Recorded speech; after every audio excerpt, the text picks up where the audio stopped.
Air Force One touchdown at Pittsburgh International Airport just after 2 p.m. this afternoon, and President Biden made his way to his motorcade to head to East Palestine to see the site of the February 2023 toxic train derailment.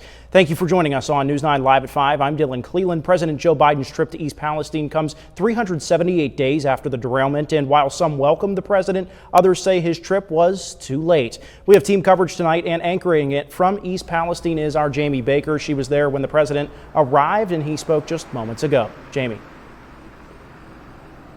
Hey there, Dylan. We are now in downtown East Palestine on North Market Street. Now, we did have a pretty big crowd behind us just a few minutes ago, but they moved a block down, and as you can see, there's some flashing lights, so I assume the president will be making his way through in just a few minutes. As you mentioned, Air Force One did touch down outside of Pittsburgh International right around 2:20 p.m. this afternoon, and then the president got into his motorcade and made his way to East Palestine, where he was able to meet with the mayor, the fire chief, and other area officials. He started off by touring the derailment site before making his way back through town to issue some statements to the folks of East Palestine, saying the goal for his administration is to make sure that Norfolk Southern continues to be held accountable.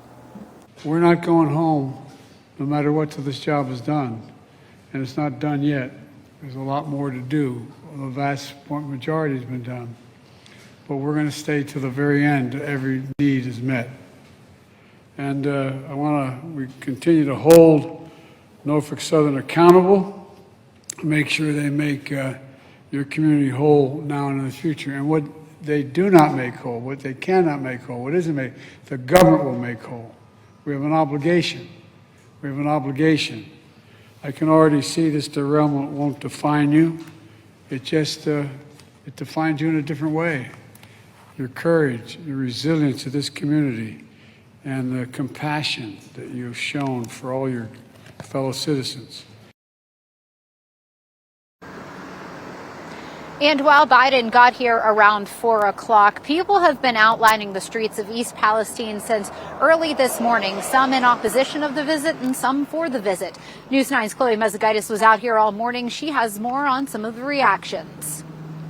President Joe Biden marked his first visit to East Palestine, where he was waited on by several people here in the community from early hours in the morning. But not all of that reaction was positive. Go away, Biden! Go away, Biden!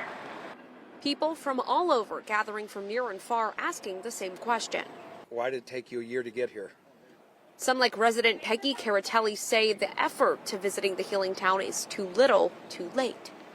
But as far as interacting with the residents and trying to calm their fears or what have you, it hasn't been happening. For resident Angela Ware, she believes the motives are solely political. He's only coming now because it's election season and everything, so he don't care. He should have came a year ago like he was supposed to.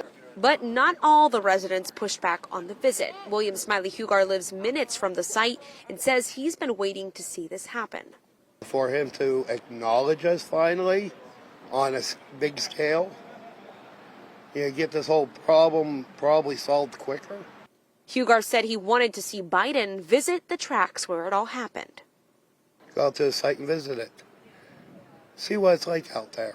Timothea Dieter agrees and encouraged the president to hear the roadblocks the community is facing. There are people who are still getting sick. There are people that are still relocated and out of their homes. And we need them to act. We need Biden to do something. And all in all, what residents told us, they just want to see more action from President Joe Biden's administration here in East Palestine. In East Palestine, Chloe Mezagaitis, News 9.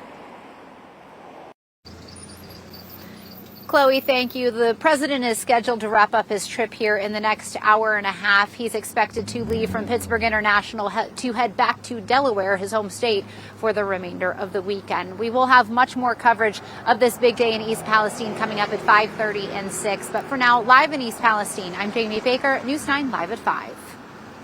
Hi, I'm Jamie Baker. Thanks for watching. Here's another video for you to watch, and please be sure to subscribe to our channel.